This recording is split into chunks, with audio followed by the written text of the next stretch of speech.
So, heto na mga kabowlers. Joel Embiid pwede nang pumasok sa Golden State Warriors at ang balita patungkol sa 4 players out na sa Los Angeles Lakers. Tara na't pag-usapan natin yan dito sa Basketball Hot Shots.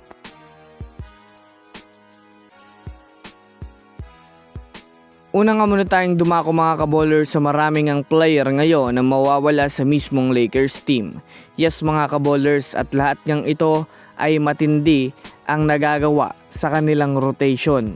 Since free agency na ngayon mga kabowlers, marami nga pong mga players ang tumanggi na pumirma sa offer ng Lakers at lahat ng ito ay expected na lilipat ng ibang kupunan. Ayon sa inilabas na balita, nauna na ngang tumanggi sa kanila ay itong si Marcus Smart na sinundan naman ni Luke Kennard na susundan naman ni Rui Hachimura na expected nang aalis din sa Lakers upang pumirma ng mas malaking kontrata sa ibang kupunan. Nasasamahan din nito ni LeBron James na opisyal na ngang sinabihan ni LeBron ng Lakers na aalis na siya sa kanilang team at maglalaro sa ibang kupunan. Diyan pala nga po mga kabowlers ay marami ng magagaling na player ang nawala sa kanila.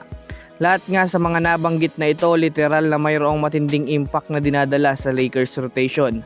Marcus Smart magaling sa depensa at hustle sa court. Luke Kennard na may matinding shooting na kayang magpabago ng takbo ng laro. Rui Hachimura na mayroong clutch na maaasahan sa depensa at opensa pagtala ng consistent na puntos. At LeBron James na halos isa na din sa kanilang master player na nagdadala ng play sa opensa at nagtuturo ng tamang player rotation para sa Lakers dahil sa pag-a-adjust nito bilang scorer. Kaya dito pa lang mga kabowlers, masasabi nating nakakapanghinayang na ito para sa kanilang kupunan. Samantala, pumunta naman tayo mga kabowlers sa balita patungkol sa maaaring pagbago ng plano ng Warriors. Sa ngayon nga po mga kabowlers, masasabi nga natin na literal na hindi na matutuloy ang Stephen Curry, LeBron James at Anthony Davis tandem matapos tumanggi nga ang Washington Wizards na i-trade itong si Anthony Davis kapalit ni Jimmy Butler. Kaya naman masasabi natin mga kabowlers na maaaring hindi na ito mapunta pa sa Golden State Warriors. Pero syempre dahil nga free agency mga kabowlers, may kalayaan ng mga teams na mag-explore ng trade talks para sa ibang mga players at kumuha ng mga available na mga manlalaro.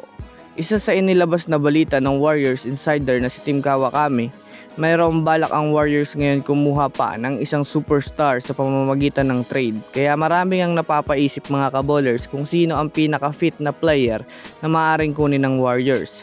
Ayon sa mga eksperto, maaaring ang sunggaban ngayon ng Warriors si Joel Embiid sa kadahilanang wala na rin naman nga itong spark sa kanyang kupunan at pwedeng mag-request na ito ng trade. Kaya dahil dyan, maaaring makuha ito ng Warriors sa pamamagitan ng pag-trade kay Porzingis at Jimmy Butler para matapatan ang kontrata nito ni Joel Embiid. Para na rin sa inyong kaalaman, matagal na rin naman nga pong naitutulak itong si Embiid sa Warriors dahil sa connection na pwedeng mabuo sa kanila ni Stephen Curry. Kaya ano masasabi nyo dito mga kabowlers?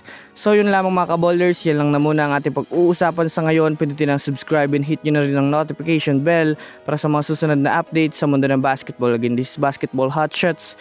Thanks for watching.